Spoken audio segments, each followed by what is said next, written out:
we discuss and seek a change in long-term athletic development. My name is Ben Wellenbach, and I am the dad of two girls, strength coach and owner of Be Well Fitness. And it is my desire to help educate and shift the way our current culture operates regarding long-term athletic development. I was born in Philadelphia, and the first time I saw Charlie was just after his time working with the Philadelphia 76ers. And he reminded me of Pat Croce, who just Ugh. happened to be my first exposure to strength and conditioning in the Mhm. 1980s.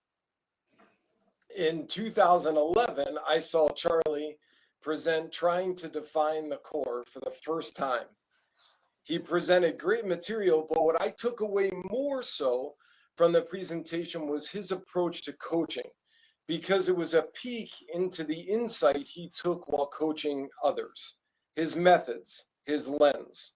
So whether he was talking about cracking a stretching code, lifting heavy things and putting them down, picking a plan, motor skill acquisition, or mobility versus stability, there were certain non-negotiables. And then there were plenty of options or methods to choose from. That lens is exactly what is needed in our health and fitness community for continued development. As I do with every guest on the podcast, I will pair each guest with a sneaker from the Nike collection that best represents them. In full disclosure, Charlie and I have had some discussion around sneakers, as he may be even more informed and a fan than I am. He even gave me a hint, and the hint led me to pick the Nike Air Diamond Turf Max 96 in the Deion Sanders black and white. It's a great combination of performance and play for Charlie. It represents his multi-discipline talent, like Deion, and also his love for Jurassic Park and dinosaurs with the claw striping on the sides. So Charlie, welcome, and thank you very much for taking the time to share some lessons learned for long-term athletic development. Yeah, Ben, I have to say that I applaud your creativity in not just reading something off the website. It's obviously very genuine, especially since I think you named the first 5 or 6 topics that I did for Perform Better 15 years ago. I was like, wow, this gentleman has done his homework. I'm not sure I have a lot in common with Pat Croce, but I'm glad that you found some correlate to obviously someone who was imminently successful. But knowing what I know of him, I would probably would shy away from that comparison. So and the diamonds were obviously there's a lot of signature guys that had diamonds, and not at my peak, but really I think a lot of people that are into powerlifting, like you kind of are rolling, and then all of a sudden you do things that are kind of like, how did I not know this before? So before I trained in Chuck Taylor's, and I did have an Inzer shoe at one point, I wore the Michael Vick diamonds Oh yeah. because they still had a very stiff outer, which is actually, I'm pretty sure, the correct how do you describe a shoe. Looking back, they were still too soft.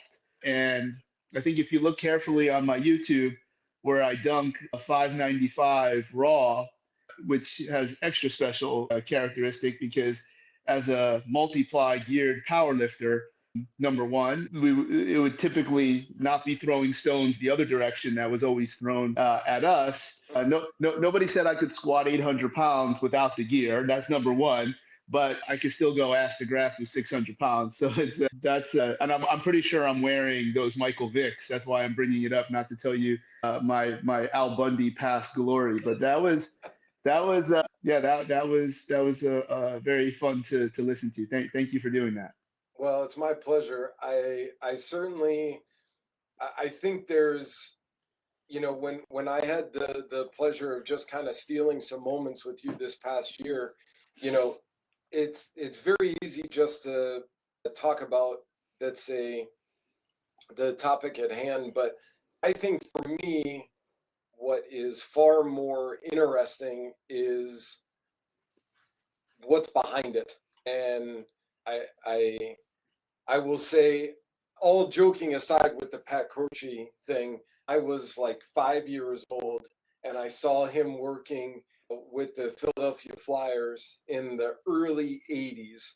And it was, that was my very first exposure.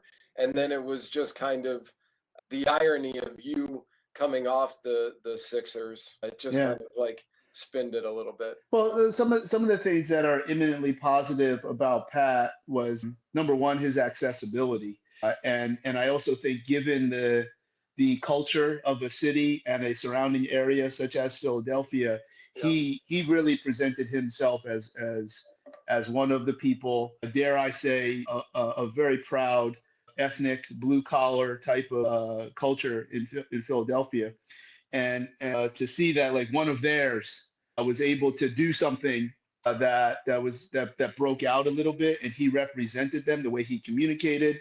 Obviously, his energy, which is probably hopefully what maybe somebody identified in me that would Absolutely. see with him.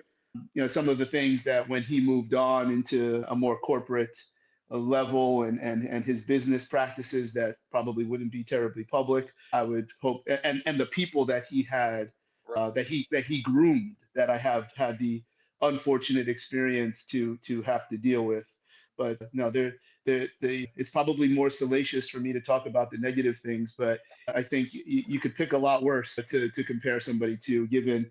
So he's somewhere on his figurative island, laughing at anybody who has anything negative to say, and that's very, very important. Where he won, Mm, and at the end of the day, nobody remembers. I'm not sure anybody has ever really asked me about Pat Croce, because I got there the year after he moved on, even though he was still, had some omnipresence. He was never involved, but other people that were groomed by him were definitely in a day-to-day environment. yeah. But that's where maybe the best lesson, and I didn't learn it from him, but it's a correlate. You do it your way, because at the end of the day, when you're 60 years old and you have a boat that in the back of your house, and you have everything you ever dreamed of, and you can do whatever you want with your grandkids, nobody that banged on you matters. And I have a feeling Pat Croce would significantly agree with that. And I hope we can all get there. It doesn't mean it doesn't suck when people bang on you during the process, Yeah. but they don't matter, and they're not paying for your kids' college. They're not, and nobody remembers the things that maybe, some of those rainy days that you think were attributed to certain people. And the other thing that you said too, I don't remember if we talked about it, because your pleasant surprise, not only the conversation, but talking about things other than the conference at the Perform Better Functional Training Summit. I think, anybody who's any veteran speaker would do that, and there was nothing unique that I did. I think what we try and do at that conference, not only there, but in anything like agreeing to come on your podcast, everybody that has, that's maybe at a, that's been on for several years, they would never say no. And it's always pleasant though to see layers to a potential relationship. And I think we talked about that a little bit, where if you and I don't agree on Pat Croce, or if we don't agree on our training approaches, and that's all we're talking about, we'd likely at best leave that conversation with a little bit, man, I didn't really care for Ben. He wasn't my guy. That's the best thing that can happen. But that's only because there was only one topic, and there's no layers to the relationship. But if we talk about Nike, and we talk about growing up in Philly, and we talk about some of these other things, maybe there's a 2-to-1 victory in terms of positive conversation, because we don't have to agree on any one thing. And I think that's obviously social media has brought this on over the last couple of decades, where you may feel like you have a significant relationship with somebody based on a topic, and that's what brings connection on social media, and there's nothing wrong with that.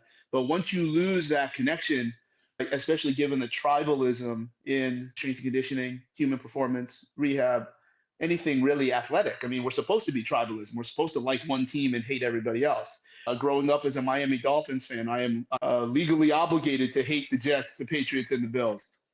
So yeah, that's an important concept that I think you and I picked up on very, very quickly. Where if you have layers to even a fleeting relationship, a conversation is a form of relationship. You have a much better chance to get on well and continue that. And and and as it relates to training, that I'm sure we'll talk about at some point here, if some of the messages that I have are not what someone else currently believes, that's okay. Like, I don't hate you. I hope you don't hate me. I think my way is better than yours. And but I also expect them to say that. Remember, I'm the one that's invited on the podcast. But what it is about other people, my affinity for wrestling and Disney and Nike and et cetera, et cetera. Obviously, Nike was an employee for many, many years. But when it comes about helping other people, you damn sure better believe that whatever you are doing is in your mind 100% the best. Otherwise, why would you be doing it? Are you going to tell me? Now, if I ask you in a proper way and it's communicated, you don't need to be going around telling everybody, man, here's an S on my chest. I'm the best in the world. Ironically, those are other things that I have high affinity for in terms of comic books and CM Punk. But I'm actually intentionally bringing up all these things to demonstrate that when there's a lot of other things to talk about, you become a lot more likable, and which might help me convince you that your training is bad and you should do what I'm saying. So. Well, let me just say this much. I I think, I think for a little bit you may be downplaying yourself a little bit, because I don't think just anybody would be open to coming on. I think it's very generous of not only your time but also your expertise to really just be willing to have a conversation, because that's really, I want these podcasts to, I don't want them to just sit in the ethos. I mean, what I said in the beginning, I genuinely am seeking for these to help educate others, whether that is agreeing with your your opinion or, someone else's, but either way, being educated and having the opportunity to make a better educated decision about, future development. Yeah, I was on I don't know. Yeah, it was another podcast that we did a few days ago. And I think especially when it comes to training and these types of clinical decisions that you're making for someone else's welfare. But of course it translates into other things, that if you don't like what someone says, one of the these social core values that I have is called don't hit send. And of course, it's a little bit of an illustration to a text message where you get this horrible message, and you want to respond, and you type out this scathing response with some New Jersey language and maybe some colorful emojis, but don't hit send. And of course, this is all figurative, but I would want to say that, hey, is this person saying what he or she is saying? Do I really believe that they are genuinely trying to hurt me? Or is it possible that maybe they know something different?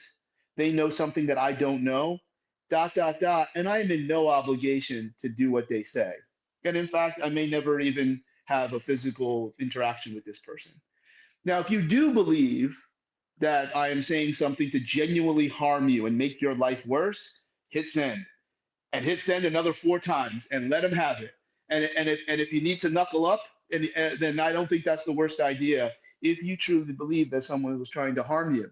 And these are all lessons that I've learned, where going back to the previous topic, these people that chose very, very foolish models, such as blowing up balloons, where I would point out how this is patently contrary to physiology, but because of the way that model was presented in this incredibly spiritual way, and et cetera, et cetera. I remember being in one of the courses, sitting next to somebody. I said, "Watch this.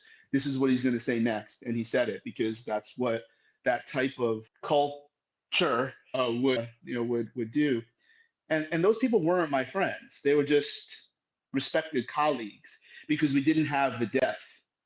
And I wish that they would have realized that I was not trying to hurt them and call them stupid and etc. So a lot of what I would tell you, Ben, in our talk here is all, hopefully all from genuine experience, all of which, and I'm very comfortable discussing because, again, no one is obligated to care or even continually listening past the 17-minute mark here. So, but because we never had layers, and we were there weren't other things that we could talk about where it was always going to be a shutout of 1-0, and if we didn't agree on those things, then in that one, then they were never friends because you need layers. You need layers to be friends. So it's interesting how all that gets put together. In the particular scenario that or example that you were just talking about with the balloons, there's also straws involved too if they run out of if they run out of balloons. Whatever. No, there's a and again, my discord with that particular model is because it was a topic that caused me great strife and punishment. And that's why I continue to talk about it because it's a reminder of how I need to do things differently in the future. Because I lost what I thought was a lot of friends. There was some significant business things that, because, one way to be popular is to just do the opposite of someone else who's popular. Mhm. And there were people that I had literally hired, and once our business got to a point that there was this really extension into the public universe, because without that, I didn't care because it was all what we were doing inside, and because it didn't represent me or my brand, if you will. But when it's business, now we have to have it, and like I think this is an awful idea because now it's going to limit me, like to what I can do for everybody, and that's the difference of when something's business versus other forms of leadership or relationships. So yeah, and of course there's a very this is not just social or emotional. There's a very firm area that can be discussed in terms of biology and in this case largely biology. The laws of everything that we do live in a figurative book of biology and physics. Yep. If it You can do whatever you want, it just can't violate the laws of biology and physics. And a lot of people, another it's interesting how we're getting onto these things, but another way to become popular on social media is to tell people it's okay to do things that other people say maybe don't do, particularly when they do not subscribe to the laws of biology and physics. People love that. People hate being told not to do something.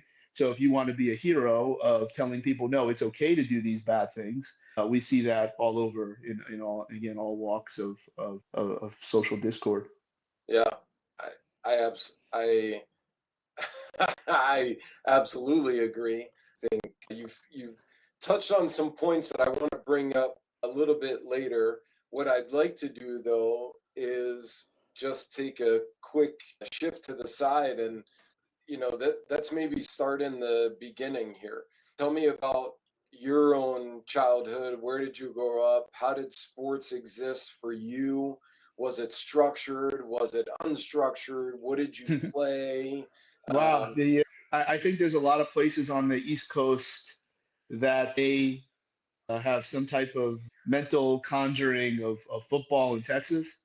Well, where I grew up is a place called Toms River, New Jersey, which, especially when it comes to baseball, would be about as close to football in Texas, like movies and whatnot. So when people ask where I'm from, I ask them if they know if they ever saw Jersey Shore on MTV, because I say that's where I'm from. When you see them traveling over the bridge, they're coming to Toms River. Toms River is the mainland town to Seaside Heights.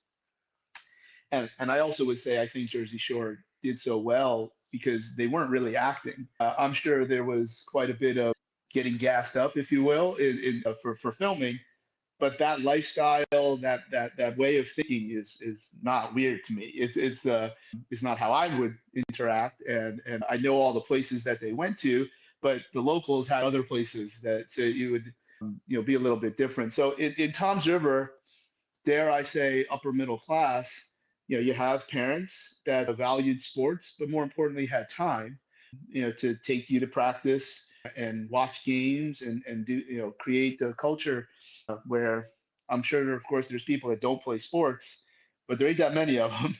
And our baseball would be, kind of Tom's River would be well known just given the Little League World Series where you see Tom's River very often, high school, but all of all of New Jersey is because it's so densely populated. And again, the introduction of sports into a highly successful professional also is obviously very very common. So growing up, I played obviously in Tom's River. Almost everybody plays baseball. I also played hockey, and I did both of those in high school. By the way, there's three high schools in Tom's River. I don't even know what they are now because I think they changed the directions when they build more schools. But if ever, first of all, I was captain at Tom's River North. So let's just say I didn't suck. I was not a Division I baseball player, but I wasn't a horrible. I wasn't bad. If you're a Yeah. captain of a Tom's River school, if you put Tom's River North, East, and South together, not only would this easily be top three in the nation every year, because one of us was always like ranked in the nation. I don't know how legitimate those rankings are, but if all I'd be lucky if I was on the team. That's how the standard. If I go like for our hockey team, if anybody knows about hockey, Division I hockey players coming out of New Jersey is not exactly like Minnesota or Massachusetts. I'm pretty sure we had at least three, if not four, Division I hockey players on a public team. In baseball, gosh, I can't even count like how where. But I played baseball in college for 2 years, and then I had to move on because I had the intent to graduate early. I came out early, and so I did not play my third year because I had a choice. I could either continue to play baseball and still graduate in 3 years, or I could accumulate my hours to become a certified athletic trainer, which is no longer an option to become a certified athletic trainer at this point. So that's that's kind of what it was like growing up as far as sports. The neither of my parents were athletes, which is ironic. And if I remember correctly, I'm not sure that this is completely accurate, but my mom comes from Eastern Europe, and if you can read my age, you can read her age. It was a time of a lot of bad things in Eastern Europe, and she thought sports was like fighting, even though it wasn't like literally, boxing or MMA. And I think she was a little, she didn't want us to play sports because of it was us versus them kind of thing. But that didn't fly. So yeah, that got me to college. And then if there was a sport, I do not consider powerlifting a sport. It is an incredibly challenging physical activity. I would question even if I'd call it an athletic activity. But that's when I started just lifting very very heavy because I learned how to lift through my dad probably I don't know, I might have been 9 or 10 years old, and I felt that I always had to lift to be good enough to play because I wasn't as talented, and it allowed me to feel like somebody who I wanted to be, very intense and grunting. And that was how I played. People would say I played baseball like Pete Rose. And again, this is dating myself, but where there was no if it was a number back to the pitcher, I was running as fast as I could. And sometimes it would actually work because, I was not, even though I'm not very tall, I still carried a lot of weight in most of my life where you would hear the rumbling. And all of a sudden the pitcher throws the ball into right field and I'm on second base just only because I didn't trot it out because oh shit, like it's like you hear this buffalo stomping. So yeah, I think I liked hockey better, but I was better in baseball. But then when I got into powerlifting, I'd always lifted, and then just given my levers, levers has nothing to do with total height. You could be 7 feet and have very advantageous levers for most lifts. I was good at lifting. And as time went on, I always, just got exposed to, which isn't very popular now in 2025, like multiply powerlifting, where you're walking like a robot up to squat. Depending on the type of bench press shirt that you would wear, you would need somebody to put your hand on the bar. Even I didn't have to do that, but I just came across some people like Bill Crawford, who's not very well known now. He was the first man to ever bench press 750 pounds, and which is like almost nothing nowadays. I'm probably most well known. I think there was some list at some point that I had the 20th best squat in the based on in some way. That was when I don't forget the year, but it's on YouTube. It was in the 220-pound weight class, but I think I weighed at 203 because I didn't make weight and I didn't really care. Like I just wanted to go, and that's the wrong thing, and I admit that. But because it wouldn't have been hard if I didn't make weight and I was 203, I easily could have got to 198, but it just wasn't what I wanted to do. And I dunked, even up to that point, a lot of the old heads, they would respect my form. Like I look, because I have a very short trunk, I have actually really long legs, even though it's hard to visualize since I'm only 5'4". And so I do count that as 4 times body weight. And then over time, it seemed like, wow, squatting 800 pounds is not that big a deal. And then time went on, like, no, it is a big deal. Like even so nowadays in powerlifting, whether it's geared or not geared, it seems like the only amazing things that are happening is, for guys weighing 300-400 pounds. Now, Kate Cohen is a young lady who has, if she was in geared, she would have a 5 times body weight, whatever, 110 pounds or whatever she weighs. I think I started to work with her when she was 12 years old. But nowadays, there's nobody that weighs 200 pounds that's doing, whereas during my time where I kind of fell off the top of the pyramid, when you get better, you go to bigger meets, and I never took steroids at that time. I didn't have a monolith to train on. I was a strength coach in the NBA, meaning my life is not powerlifting. And I admit all of those things. And I did have an opportunity to train at Westside, given the potential that I think some people saw, and I was a bitch. And I think that's why some of these guys respect me, because I did not make the length, I did not make the choices to be great. Now I will say, had I done that, I would have squatted 1,000 pounds. I just would have. And if I had a different life, and certainly if I took steroids at that point, where in powerlifting, that's just what people do. It's not, at least where I was, in multiply untested. And if anybody thinks that if you put a bunch of steroids on a bench or in a monolift, the vial and a needle isn't going to bench press anything. So you still have to bust your ass. But I'm told by someone in Columbus, Ohio, so let's just say he would know. He would say I am only one of 2 people that he knows of, and this is maybe the epicenter of competitive powerlifting on earth. Two people that squatted 800 clean. And the other one would have been Mark Filippi, who's a famous strongman powerlifter, was a strength coach at UNLV, might still be, as far as I know. Except Mark Filippi might have weighed 200 pounds more than me. Now, I don't know if there's anybody else that actually has squatted 800 clean. I have to believe that there are, but that's the extent of my athletic. Oh, maybe I've done a Van Dam split, so that's where you're up on 2 blocks, and Rob Van Dam, the professional wrestler, has what, I'm not sure if it's a real world record or if it's for the show. He deadlifted 150-pound dumbbell while he was in the split. All we had was the 48-kilo kettlebell. If we had 150-pound something at that gym, I would have done it. So a lot of very good wide stance powerlifters can also do the split, very easily, or without as much effort as people would think. It's based on the shape of your hip, etc. So that's we're never old enough to be smart. So if anybody suggests that I'm paying for those decisions, they'd probably be correct, and that's okay. I still did things that other people would never dream of doing. So when you were playing baseball, when you were hockey, and certainly even powerlifting, I mean, you alluded to it a little bit with the analogy of just putting a vial and a needle on a bench, that it's not just going to bench itself.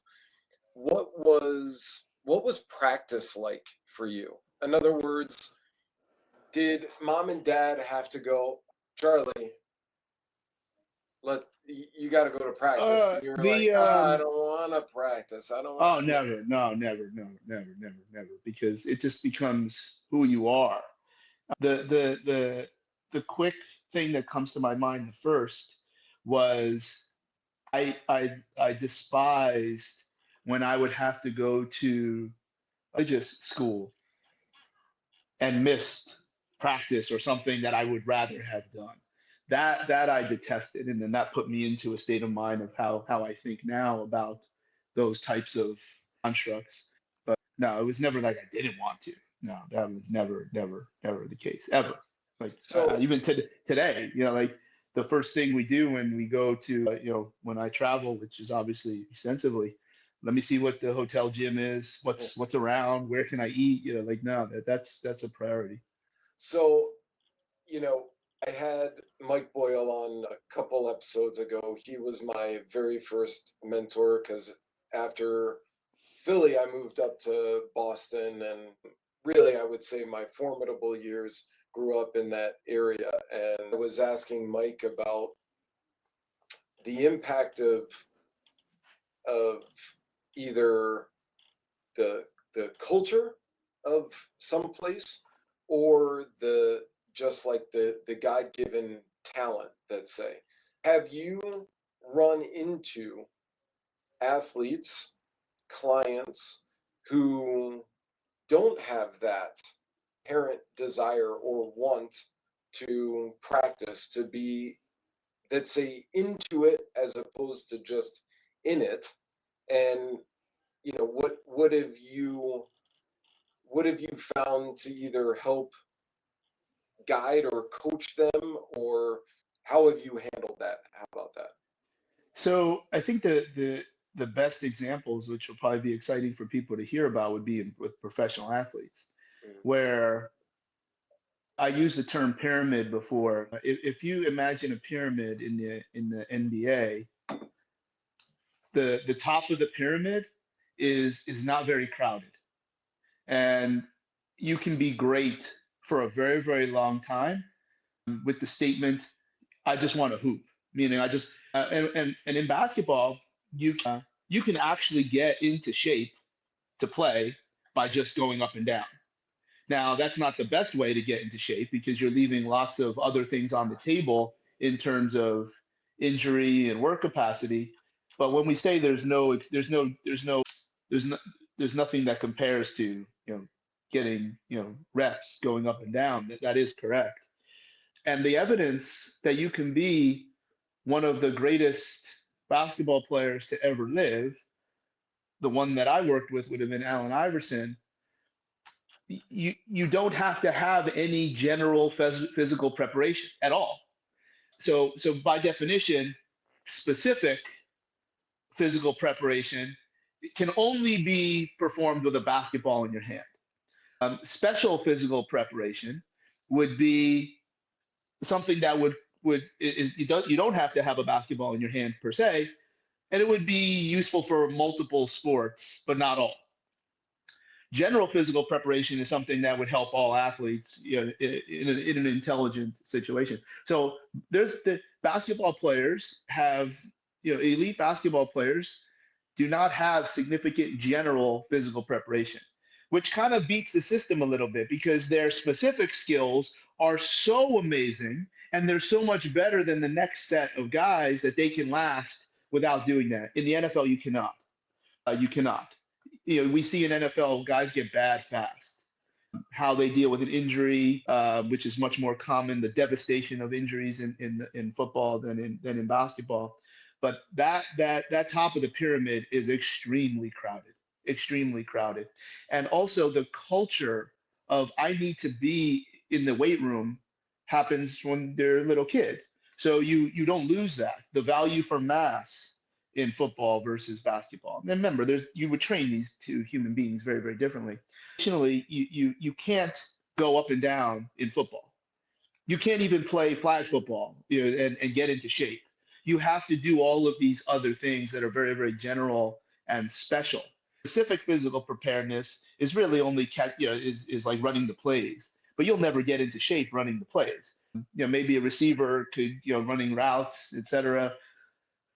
So you'll and in the NFL, when you play outside the box, meaning you're a cornerback, defensive back, wide receivers, their social DNA, if you will, like who they are, like what you're asking about, they're very, very similar to basketball players, just because they're more explosive and they can, they can be that good without doing. But I would still say the culture of how certainly safety or a running back would train is be much, much more advantageous than an NBA player.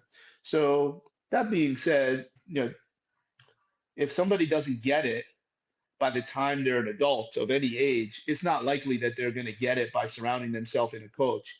Perhaps surrounding themselves in a training environment, whether that be a team or a particular facility where there's a lot of other people that create this intrinsic accountability. I've seen that happen, but it doesn't. It's zebras don't change their stripes, and if you are who you are, that's kind of by that time that's how you're going to deliver your skills. It's not terribly common. I think sometimes when players have to reinvent themselves in terms of their specific skills, during my time, Grant Hill comes to mind, where he had to become a different player. I did not work with him, but I did work with Chris Webber for many, many years, who was, there's no one, I can't think of anybody, in today's game that was like those players back then. It's just a different game. And he had, I think, the second microfracture surgery. Kerry Kittles actually had the first from Dr. Craig Morgan. And I was in New Jersey at that time. That was the first team I ever worked with. And then Chris became like, because he's one of the greatest players to ever live, all of my bias acknowledged, became like a point forward. And he was really the first to be like that. And he had to reinvent himself. But now I'm naming two players that are the greatest of all time, Hall of Famers. Peyton Manning comes to mind, where he still won a Super Bowl where he couldn't throw the ball, 60% of what he did when he was at his best, with like these significant injuries. Now, when you're talking about the greatest of all time, part of what makes them the greatest of all time is that they have that, whatever this is, X factor that we're talking about, where it's important for them to win. And when you have a lot of money or other types of things that are on someone's report card, how you're brought up, and sometimes when you get a lot of money, when you had nothing, you don't really feel like you need more. And that's not even something somebody can articulate. That's something that just shows in how they conduct themselves. And then, of course, in the general population is really where you really see this, where people say they want something, but they don't want to do it. And then when you have high net worth individuals, they will pay significant amount of money to not do the things and then not get the result. Like whether they're buying technology or equipment, all this different businesses is just wild. Where to do these things is an extremely uncomfortable, challenging process, and the best win. So I don't know that telling somebody, hey, Wallenbach, you gotta work hard, like that doesn't. If you have to tell somebody these things, that doesn't. That's not the answer when it comes to that type of dedication and put your head down and run through a wall level. Well, here's an interesting story, and people would never know this. When people like, they're called assets, so most people would recognize this at a company like Nike. That's the athletes, like they're signed by. So my contract would be the exact same contract LeBron would have, except a lot less zeros. So there'd be different types of things that everybody would have to be on campus at least twice a year. So for people like me, the creatives and the people that make Nike go, they have access to like video library of like, billion hours. because whatever strikes them as creative, somebody like me is part of the story. Nike doesn't sell shoes or T-shirts or things of that nature. They sell dreams.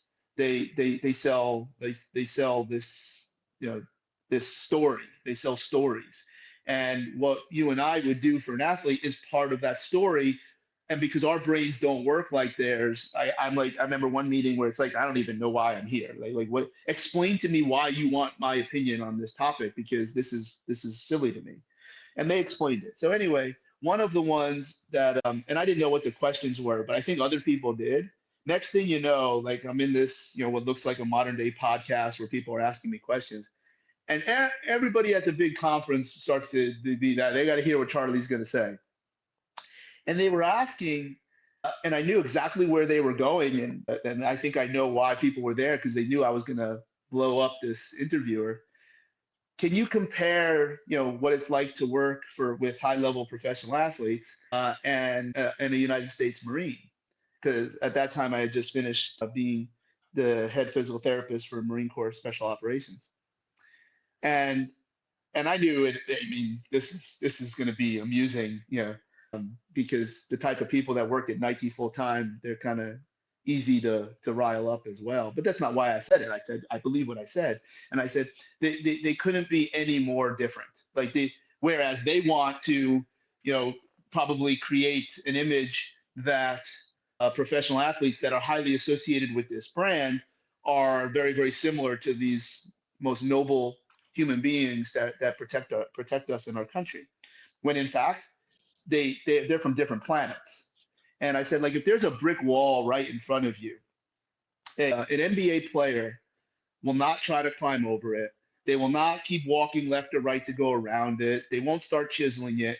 They're going to go find somebody and somehow articulate, why do they even have to do this in the first place? That sounds really demeaning, but that's who they are. Like they're not going to do it. They're not going to do it. Where upon encountering this wall, most United States Marines will just run right through it and damage their body to unfathomable amounts and successfully get through that wall. And it was a little bit more dramatic the way I probably said it, even though I think I gave you a little drama right there. They were like, yeah, like an NBA player, they're not going to just not do it. They're going to find a way to manipulate the situation so that they don't have to do it. That's worse than just not doing it. They're not just going to sit in front of it and look around. They're going to be like, "Why I even got to do this, man?" Like, my tone and choice of diction intention. So that's you can't change that. Okay, on the other side of this wall is Valhalla. The other side of this wall is a bag of $1 billion. They're not doing it. They're not doing it. They're going to be like, why do I have to do this? And you can't. I don't have a lot of experience in somehow changing these people. Dare I say it? Maybe it's something that I'm not very good at. Mm. Well, I think what's interesting is that you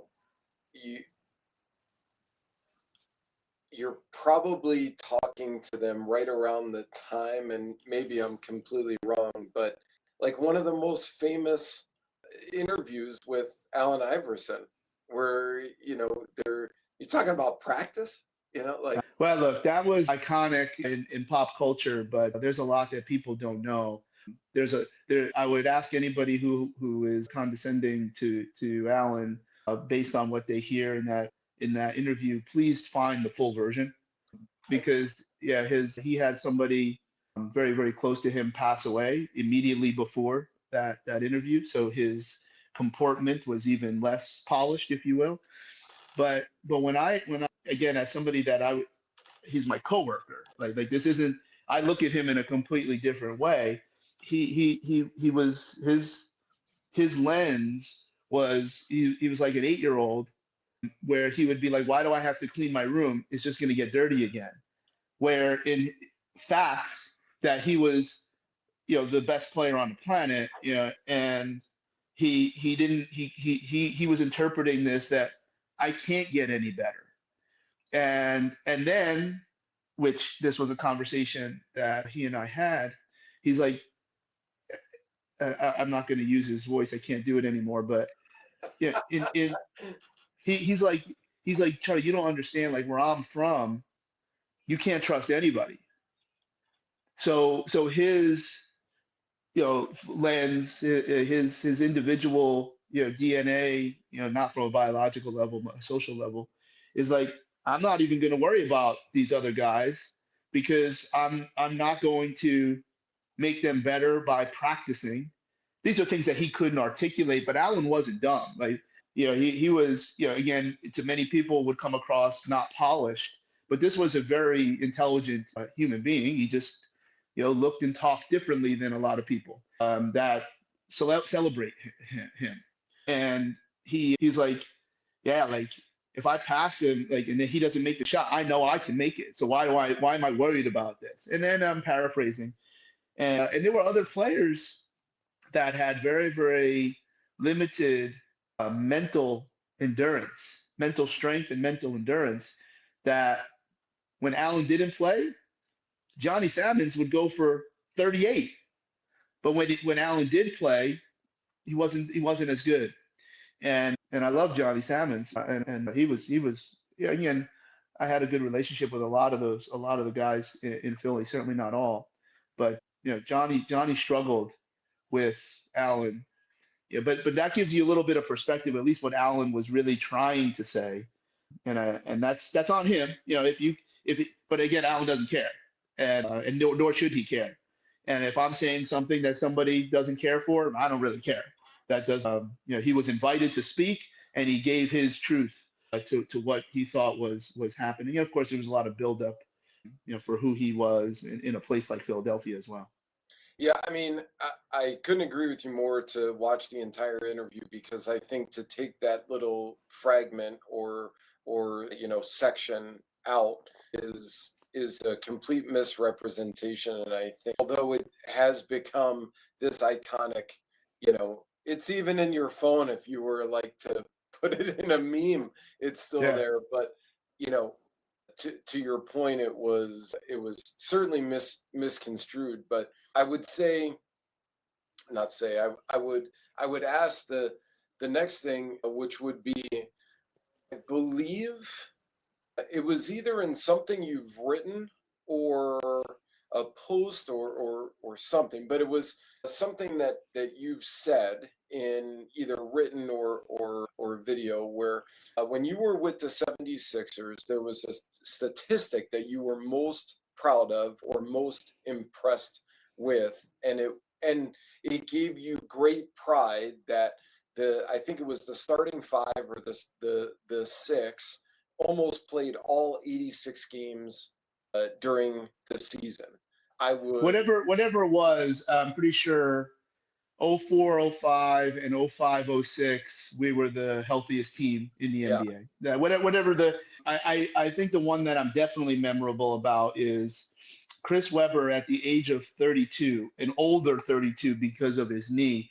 He yeah. played the most games of his life at the age of 32. Oh, there might have been a contract year. No, he still had two for 44, which at that time was top of the food chain. Obviously, 22 million today is not a significant amount of money for an NBA player. Because and Chris did my stuff. And we had you had Allen. I'm pretty sure in that first year, Aaron McKee was older.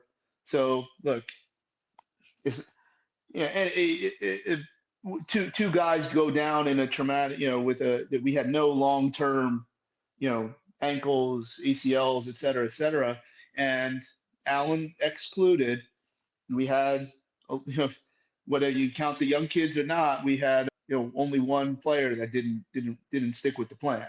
And I would love to think that I'd like to think I've got a lot more bad tricks in my bag on today. And obviously, the players that I work with across all sports, I'm very proud of most of those situations.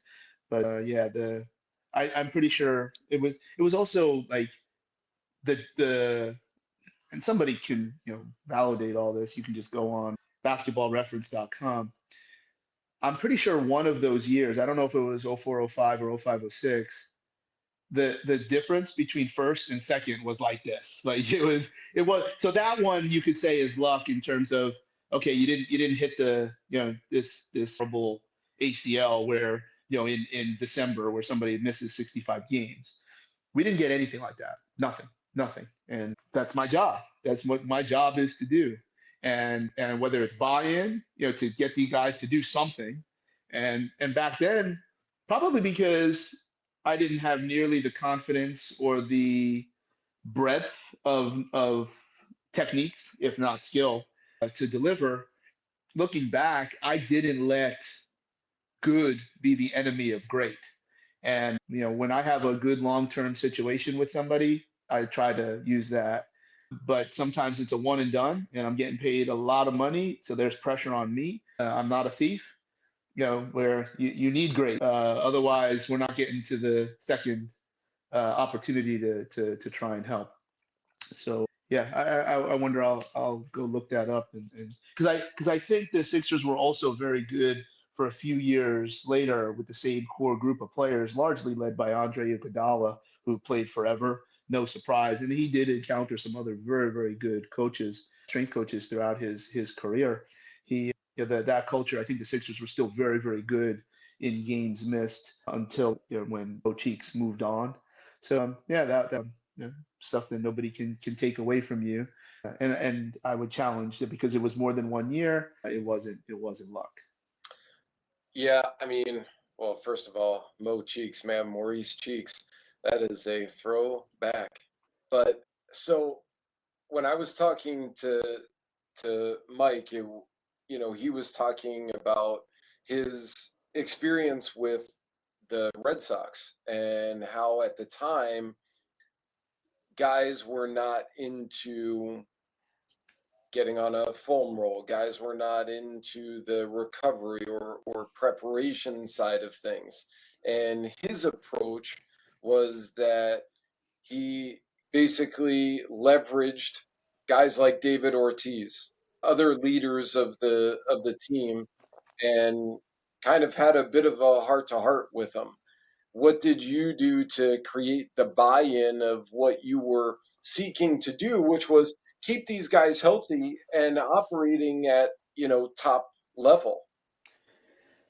It is a long time ago, so it's hard to think of specifically what was successful or not. I mentioned Aaron McKee before. He had been in the league for many years, and I have to believe, looking back, he was a little bit of an angel because I don't remember that I had to like tug on his cape to get him to do anything, but he would always do it in front of other people. He would do it so other players saw, even though Aaron was not a top, guy in terms of putting the ball in the basket, he was very well respected. Um, I think he also had some guys that really just enjoyed the fitness component of it. Andre Iguodala, Big Mark Jackson, Kevin Ollie, Michael Bradley. These were guys that just had they had it in terms of now the one thing that I'm sure I would say more recently, but probably had an effect then. I looked the part. I do believe that is why I got the job. My first year, I was only the assistant athletic trainer. And on game days, players would be like, hey, yo, Chugwagon, put me through one, because there was no strength coach. And even at that time, there was some, fly by night operation where some local, outreach is ridiculous at an NBA level to have this type of thing, this minor league setup. But they were not there on game days, et cetera. So based on how I looked, somebody like Derek Coleman would kind of have a good belief that I knew how to handle dumbbells. And that I think that was a big part of it. And by the time I got there, I had been with the Nets, in 99, 2000. I had been in the minor leagues multiple years. So, even though these guys are better and bigger, there's a culture of how they act. And if you can interact in a positive way, that this was all part of the recipe. Meaning, yeah, I can talk shit a little bit and try to be funny to that. Because remember, being funny to one group of people is very different than being funny to other group of people. The stories that I would have from growing up, close to New York City, maybe had something to do with it. I know a lot about rap pre 1995. So to hear this 5 foot nothing white guy, spit out, something from 1991 is a terrible reason to trust somebody for their strength and conditioning. However, it creates buy-in. That Kyle Korver was, and again, it should be no shock that he lasted forever because, based on he just enjoyed lifting. Now he went to, Creighton where there was probably a lot of Olympic lifting, and because he was a very skilled Olympic lifter. I think maybe because I was also a physical therapist, now you're in the athlete's personal space, and you're serving them. And I think that probably also, oh, okay, if this dude makes my hip feel better by, with his knuckles and elbows, he's got big arms, so he probably, can help me in the weight room as well. So, buy-in is I think this weird thing where if you either have it or you don't. Like you can't, and it's this social thing. It's like not everybody's meant to interact well with everybody else. In other situations, I would say Gandhi, Jesus, and Mother Teresa couldn't get these people to act right. So it's not everybody's going to connect with everybody. So I don't remember that I did anything, super specific, like, okay, I'm going to do this because I'm going to try to create buy-in. I do think that I just tried whatever I thought was right in my 20s back then is the same way I would do it now, 20 years Yeah, later. yeah, but I mean, what you're talking about is exactly what you're doing right now for honestly for me. I mean, just you care. There's a level of care, there's a level of humanity. You're looking to connect. I mean, you're looking to take your experiences and find some way, and in my opinion, influence someone else in a Yeah. positive way where your hope is that they will be better off because of. Well, I think that's what we're all doing, and we try to make the world better in the ways that either have been chosen for us or we think we choose. And but for me, I don't feel like, okay, here's something that I am intentionally trying to do. When I have an hour or an hour and 15 minutes to do a presentation, I'm picking a few, like less than five things that you would have to write down, and I'm not doing anything else other than my version of stand-up comedy, which is a cross between a TED Talk, a wrestling promo, and comedy. And there's nothing better for me than having a room that's laughing, because now, okay, I'm intentionally doing that, but in my mind, I don't use the word buy-in. I kind of, I kind of have this little block on it because I think I don't like the word for whatever reason. But if I can make you laugh, I can create an emotional experience, and you'll remember things. If anything, you don't remember anything if it's not emotional. So, how do you pick the right spots? Because obviously not everything is going to be funny to everybody. Somebody's going to be offended potentially. The type of things that I'm putting in a big Sure. room, I would be very surprised if anybody was offended. If anything, they'd be offended that they would want more, irrelevant information. Yeah. But that's yeah, like that's an intent. I am trying to have fun, and I'm doing that because in my opinion, you'll remember. Because look, in an hour and change, what am I really doing? Like I can't teach you. Like that's like half of a 2 credit course, and only one day out of the week. Like you would have to go to that course. You'd have to go to that class twice for 13 weeks to actually get something that would help you pass a final exam. So if I can just kind of treat those hour talks as like a long elevator pitch rather than, we talk about elevator pitch as something you should be able to say in under a minute. Well, I'm going to do this one in under an hour. And how do I get you to keep listening? How do I get you to not play on your phone? How do I get you to not walk out? Of course, this is all buy-in. I just don't use that I don't use that terminology. That's like That to me, I think you've said this before too, about your dislike for the word hack.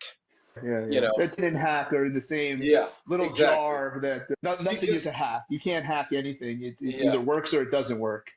because the way I see it, and I mean, look, I've been in the audience for multiple 1 hour, you know, shows essentially, episodes of yours, and I think I think there's without a doubt a genuine intent and desire for you to help, but I also think there's a part of our responsibility as the recipients to be into what you're presenting, because yes, how much are you going to get out of an hour and 15?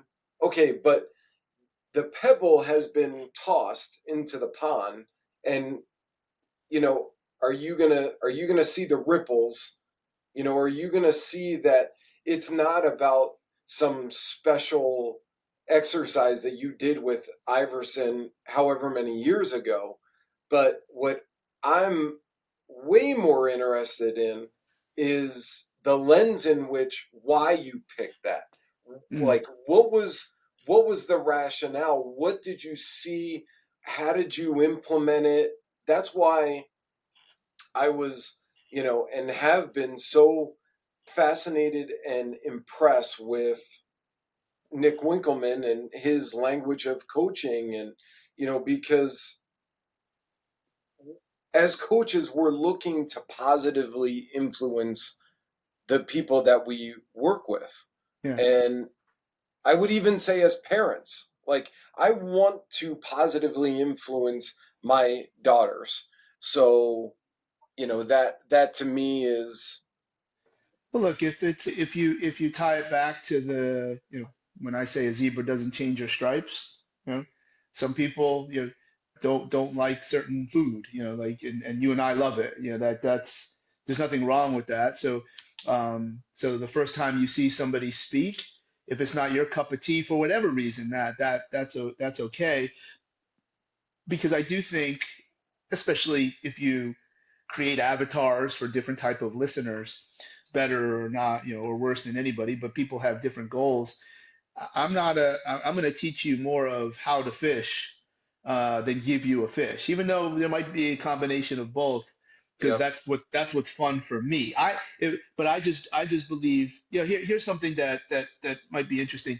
Some of the best compliments that I have gotten from my speaking is from, like, let's say you were to bring your wife to the talk, and she would say, I don't really know what half the shit he's talking about, but that was really fun to listen to.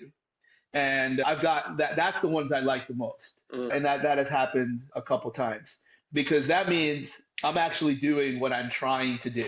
I'm trying to create an emotional environment, and and the backdrop is the concept of training and rehab, and especially when it's a shorter talk. So and of course there is a genuine business component. When you do an hour, again, what am I really going to teach you? Well, I want you to ask me more, and maybe there's a genuine financial exchange for that, because that's not unfair. You should never be embarrassed to ask people for money when you're helping them make money.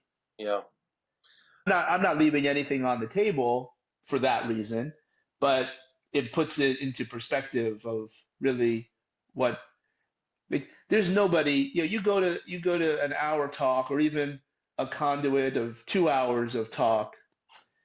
There's nothing you're gonna do on Monday. Stop. Like that's not how this works. Like, you have to, you get jogged and shook up a little bit to go look some other things up, and really try to potentially rethink what you're doing, or further cement the things that you are doing.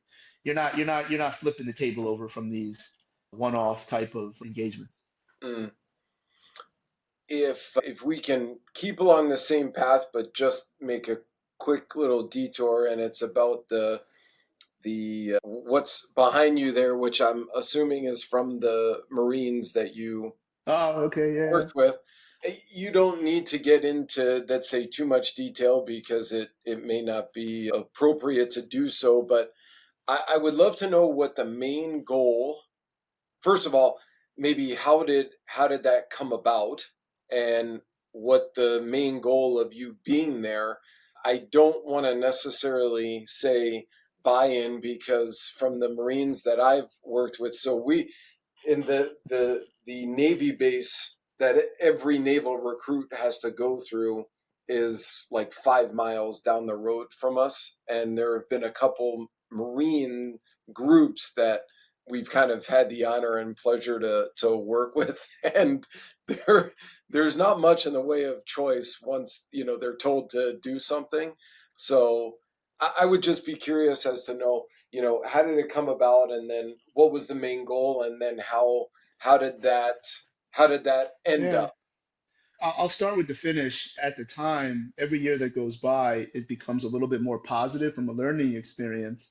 I'm better for what I did, but while I was there, it was really bad. It was horrible. In fact, I never thought I would meet such cowardly individuals, and I use that word very, very specifically because that word is not supposed to be associated with a United States Marine. So, starting at the beginning, there was a few years that I actually worked in the real world, and there was probably nobody ever thought it was going to be this long before I got back to the NBA, and it just wasn't happening. And where I was working for a hospital, and it wasn't a bad setup, but you kind of work for a corporate situation, your head hits the ceiling, and I'm like, okay, I'm out. Like whatever the next cool thing that comes along, because while it probably was out of my system that I needed to work in the NBA, I still probably at that age, I needed to be identified as, who I wanted to be. I had to have a really cool job, and this one came along. And I think between 12 o'clock and, oh no, it was 12:01 and 12:15 that if I didn't get in during, somebody told me, of course, this is how, these things all happen. And yeah, the goal of why any of these SOCOM programs were doing what they're doing was very simply to support the warfighting missions. And if any of these operators, and at that time, an operator would cost the United States government $10 million to create. From the time he raises his hand, which is like a term, and there were no women. I'm not aware that there's any women in MARSOC. Now they're called the Raiders. They were not called the Raiders at that time. You have to go through this process, and not only do you leave big Marine Corps or whatever you're doing, you now have to do these other things. And by the time that are considered one of 14 guys, it costs $10 million. So that's a making sure they're healthy during that process is this, all of us at that level of elite physical activity, it's like an insurance policy. So that was, and it was, I'm sure anything like that would have some level of recruitment value, but that was really it. Like, it's no different than what you think, except it wasn't necessarily to make them better physical, because not only at that world, a Marine Special Operator carries so much weaponry that I was actually surprised at the physical status of some of these, because it didn't matter. They carry guns, and there was a very heterogeneous physical status. Whereas in other areas, like in Navy SEALs, most of them kind of look very, very similar, because what they do is dramatically different than what a Marine Special Operator would do. So, in a nutshell, two things. Number one, that world said they wanted something, at which point I was tabbed to deliver, but they didn't really want it. They just want an extra set of hands to pander to their lunacy of behavior when it comes to physical status. And there were some things that were like a perfect storm where I became very, very close to the commander, like two-star general, and which probably wasn't a good thing. Well, why would that be a bad thing? Because there's so much distance between the leadership. Like, he's the one that wanted. Major General Paul Lefevre was an assistant coach in the 70s at Penn State. This was like yeah, he was the guy. Yeah, that he's like, we need this. So what the commander wants except the commander isn't going to even tell colonels down the chain that they have to do this. So unless he gets involved, who's going to touch a colonel? Like there's one level below. So it was really a very disorganized cluster. And only a few years later, after I left, did it completely dissolve into something else. Um, I'm not going to get into all the other things that were negative, but it was really a perfect storm. Um, and then as the years went on, I still keep in touch, like, because there was a responsibility for 2,500 human beings. The ones that I was near and could physically touch, I still hear from them today. I have business partners. I have trusted colleagues. I have people that give me special phone numbers that I can call whenever I need to. I have that, which a civilian would not typically get. But I would still, because of course, core value number three, multiple things can be true. They were afraid. The commander said to me once, he's like, Charlie, you look like us, you talk like us, you act like us, but you're not one of us. We have to fix that. Um, he said in front of others, like, Charlie, you missed your calling. You should have been a Marine. And that was his way of pumping me up in front of other people because he was a great leader, a great commander, similar to Aaron McKee in a way, where he would do his stuff in front of other people. So they see him doing it, and then kind of put me on a pedestal if I'm the one doing it with him. So I mean, I could talk for hours. Many things can be true, but every year that goes by, it's a more positive experience. But that doesn't change that the fear that these great men and women had for somebody to, be in their world, and also the odd dynamic of civilian and versus active duty, where nobody really has to listen to anybody, and then when you add contractors, which is a different type of civilian, it gets really into a cluster. There is some gratification that the program is it doesn't exist anymore, but no, that's how it goes. And I have consulted for multiple countries, military, given that role, so I get mine. That's but yeah, that was a wild, wild, looking back, a wild experience. But that's, obviously I'm comfortable talking about it. If it was a different context, I'd say more because it's just my truth. I don't know that's going to help anybody other than maybe some voyeurism. And I don't want to run the risk of anybody, having any, the sour grapes or they're being offended. But I damn sure use that word very, very specifically, Yeah. where because that's what it was. They were afraid. They were afraid, and that in that world, I never thought in a million years that anybody would ever be afraid of anything. Like, and that'll be the same in any situation. What do you think? I'm trying to hurt you? Maybe go back to don't hit send. Like, do you think I'm conducting myself to hinder your efforts? And they were so scared to do it differently, Mm, um, and that was very disappointing. mm. Interesting. You know, I make the joke to I work with a college baseball team, and you know the some of the new guys that walk in, I simply just ask for them to be open. Like if you're just open to the possibility of actually getting better, I can promise you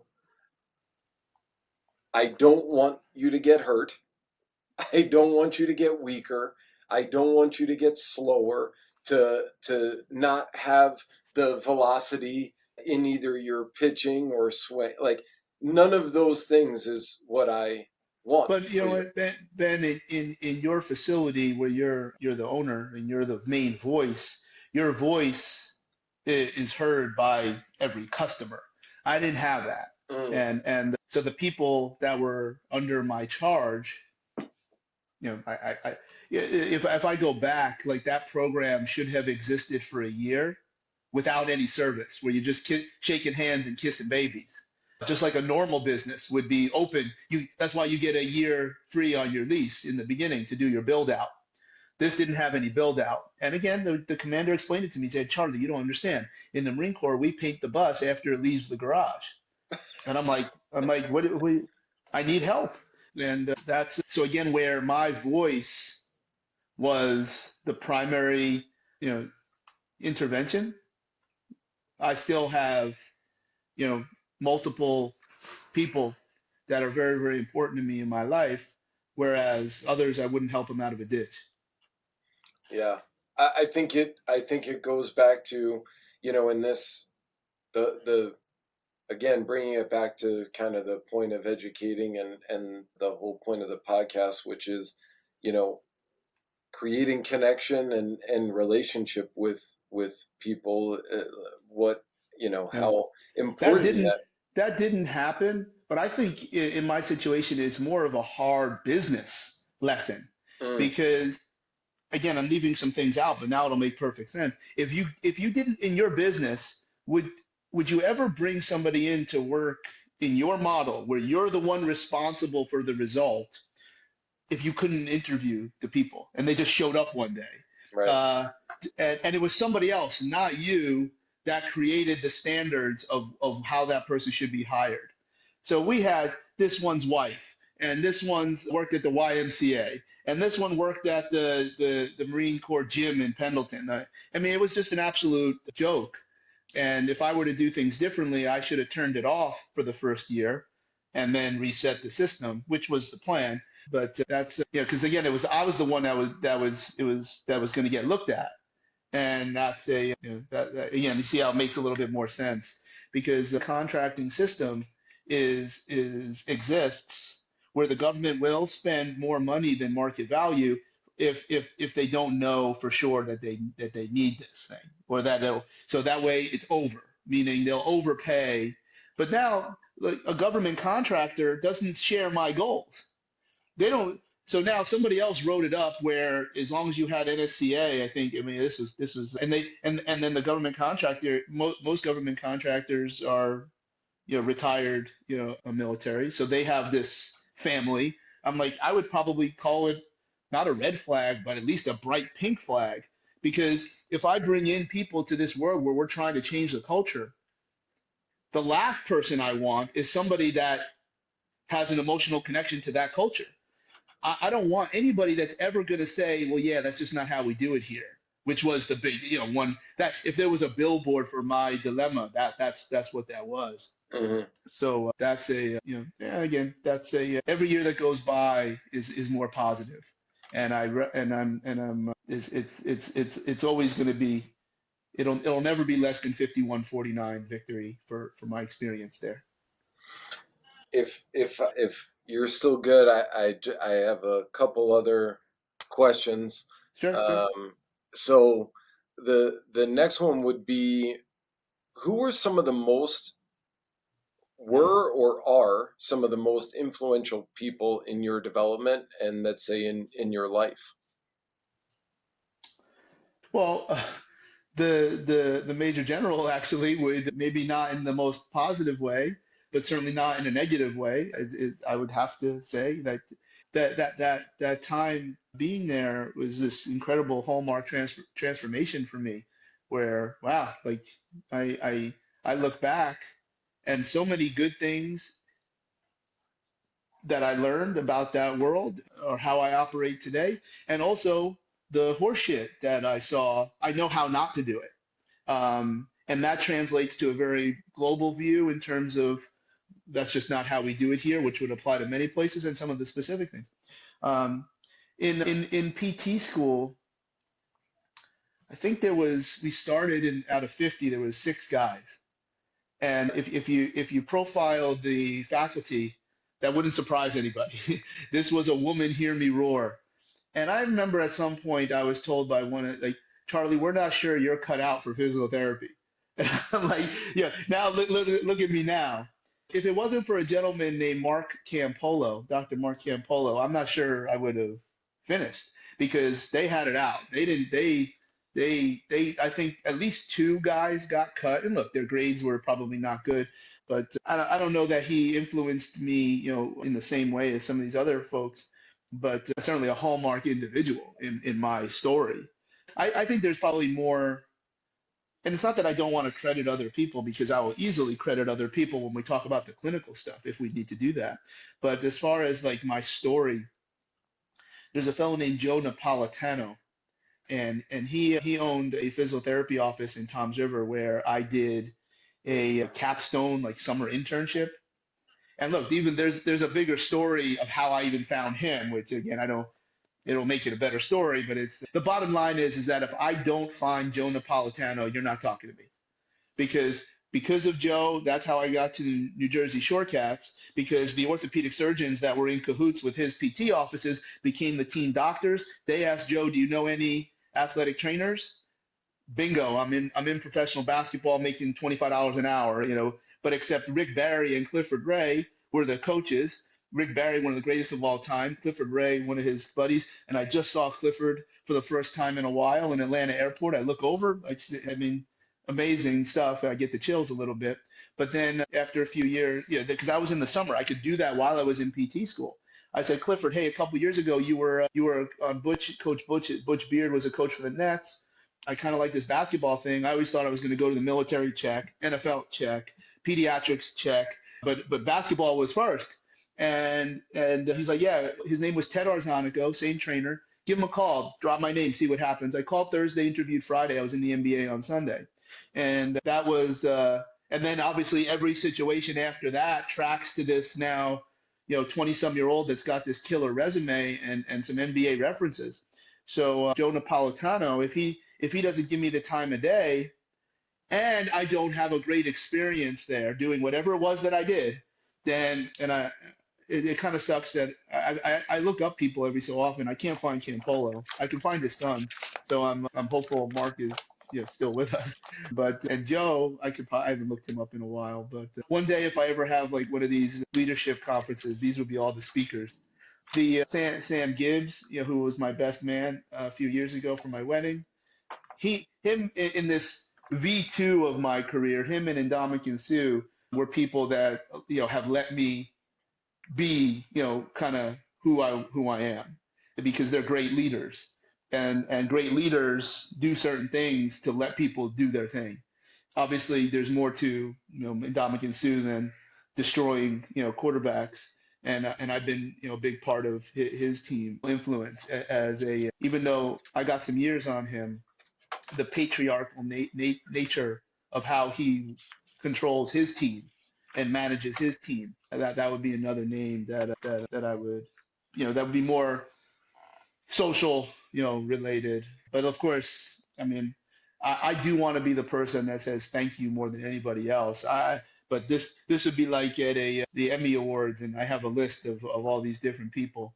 But from a clinical level, it's obvious. It's Mike Boyle, it's Gray Cook, and it's Val Nasedekin. Everybody else is second.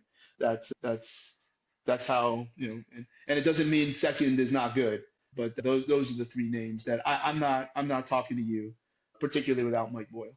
Hmm. Yeah. I what I find interesting is that this would be about 6 years ago. There's kind of a longer backstory, but my current coach actually lives in Forked River, Yeah. so right by Tom's River, and we would go to Seaside Heights all the time. But who else is right by Tom's River is John Tureen, and Oh yeah, he's north, right? He lives in like Colts Neck, maybe. Yeah. yeah.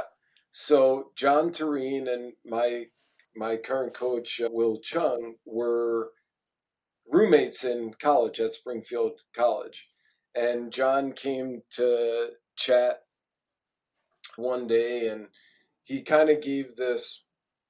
He gave everybody these post-it notes, and he said, I want you to write down, your biggest influence coaching wise, and or basically there was like a side that you could put for skill and then a side you could put for care. And it just kind of goes to show every example that you elaborated on was really about people that were willing to care about you, willing to want to see you do what you could or do what you do. Yeah. And I think And when that's I was on a call this morning with one of the companies that I'm a big part of, And I'm like, look, I just want this to be about other people. Like it's and that comes from, you know, a degree of accomplishment where like if you don't have your own stuff in place, it's hard to really try to make it about others. But that I'm not all of those names I just gave you. The story is not written the same way without their even if it's a paragraph or a chapter or a section of the book. They and look, Sherilyn Cooper Smith put me on stage the very first time, and that's where Teague Was Our was filmed, the very first one we did. Again, that's a brand now, and it's recognizable, and to the point that I go by one name, not just in China. You know, if you say, yeah, in our profession, if you say Charlie, like I also, you know, I hope it's not too much hubris, but I kind of know who I am. If you say Charlie, most people would think of me, and it's also maybe a unique name too. There's probably a lot less Charlies than there are Bobs, but you know, obviously what Chris Poirier has done in terms of, you know, kind of boosting me there. That's a and Don Saladino, you know, where when I Mm, came back from the Marine Corps and the roller coaster of his and my relationship, a lot of stuff that I was alluding to before was a big part of. If Don said to me, you know, within the first day or two of working there, and of course, this would also indicate some time difference and how things have progressed. Charlie, if I'm the man, and he didn't say this, I'm paraphrasing. If I'm the man around here and I charge $300 an hour, meaning, and trust me, both of us are charging much more than that at this point. The that you're that's what you're going to charge, and that model drive, you know, sustained. Now you got two hitmen, and without what he did for me, then, you know, again, influence is, you know, in that case a little bit more structural, institutional than, you know, mental. But that's they're the 1As. yeah, yeah. Okay, so I've got plenty of other questions. We can do this at another time. I have one last one for you, and it kind of it encapsulates a number of things, and one of, you know, you have this training equals rehab, rehab equals train. There's no difference basically in your quote unquote argument or stance in the current state of youth sports. 70% of kids are quitting sports at the age of 13. 70. And it has really become this us versus them mentality.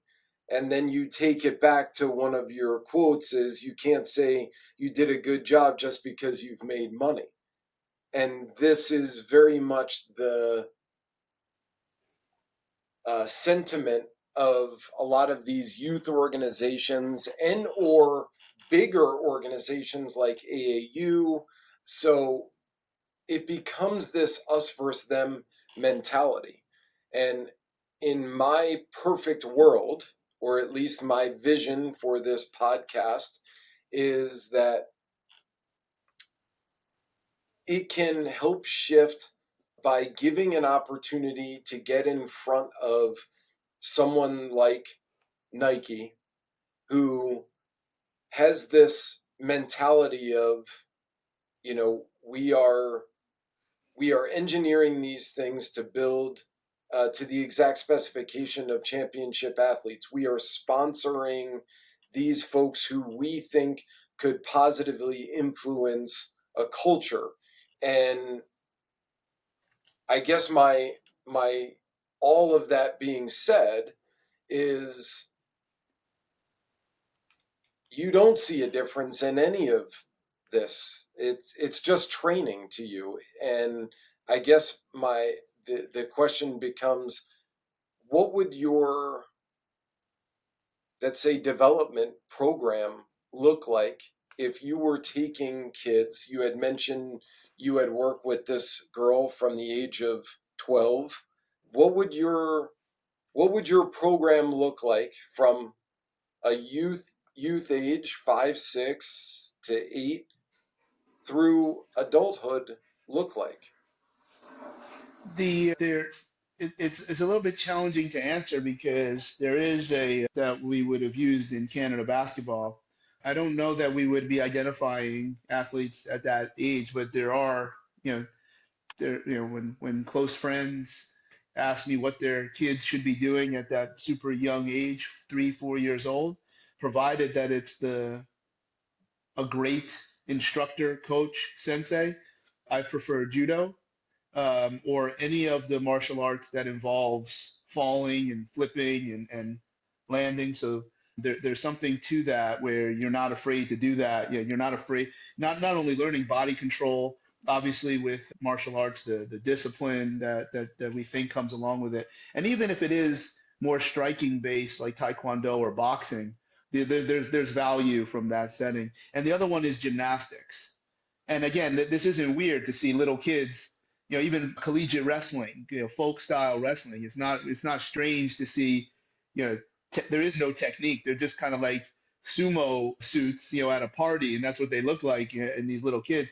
But also gymnastics, so that again, you feel safe and comfortable and creating a neurological environment that isn't afraid to be upside down, that isn't afraid to be flying through the air. There's something about the shortstop that goes into the hole and like lays out and is completely vertical to the ground. Like you can't teach that. You just kind of have to do it. Versus why didn't somebody dive? So that's where some of those things. But I think up until a certain age, it's all general physical preparedness and learning learning different things that funnel into the weight room. But obviously, we could talk about skipping and somersaults and back handsprings. And one of the challenges we have in Canada basketball, remember, by the time you're 12, you might be 6'8". Like that's a so it's very hard to push back on the specific physical preparedness. So, and then as again, it's a challenging question to say exactly what this would look like. I think a mixed method model when you get, but it also depends. There's other models that I would be much more excited about if there was no sport like AAU, Hmm. meaning we could get into something that would really because we don't have the competition of having to dedicate time and energy to being at these competitions. But when it is a mixed method model where you do a whole bunch of everything.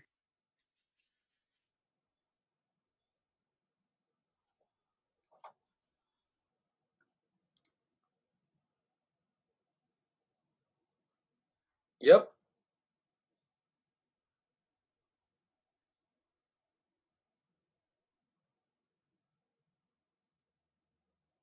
Yes.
Mm.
Yeah.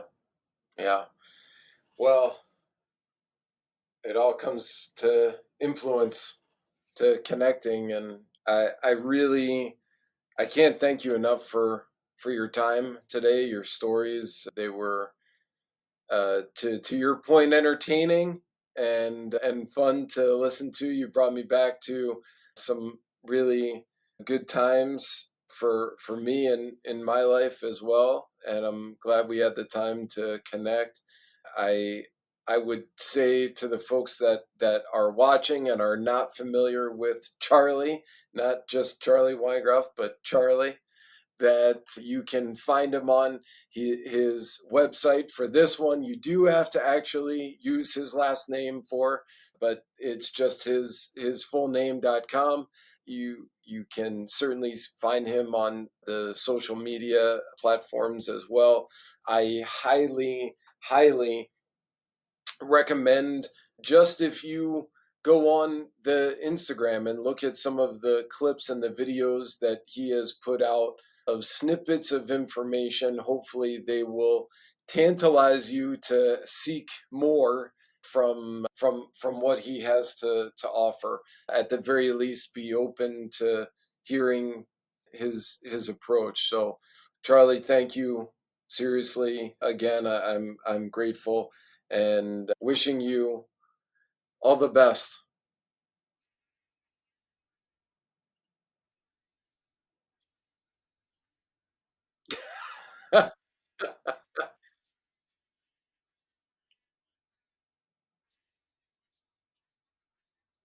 Don't we know it? Don't we know it? So, thank you and really appreciate the opportunity. Okay, thank you.